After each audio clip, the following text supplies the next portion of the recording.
Ġew imnedija żewġ fondi immirati għad-djar tal-produzzjoni sabiex tiġi assigurata l-kwalità tal-produzzjonijiet Maltin, liema fondi se jgħinu wkoll biex dawn il-produzzjonijiet isibu ruhom barra minn pajjiżna.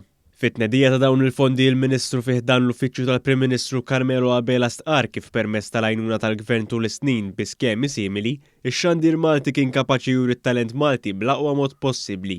Il-Ministru sqar kif bl-iskema ta' kontenut għall-midja, il-Gvern qed ikompli jkun ta' appoġġ għat-talent Malti fih dan is-settur. Bit-tieni skema li ħabbarna llum ukoll, il-Gvern ħajkompli appoġġja lil laqdiet mhux governattivi biex dak li l-produzzjonijiet li jagħmlu huma anki li jkunu mirati għal konsum lokali tal-lokalità tagħhom li ma jaħdmu fiha, jisibu l-appoġġ finanzjarju tal-Gvern biex bekk ikun jista' l-aspirazzjonijiet tagħhom jintlaħqu. Wieħed jista' jikseb aktar tarif fuq dawn il-fondi mis-sit www.msd.gov.mt.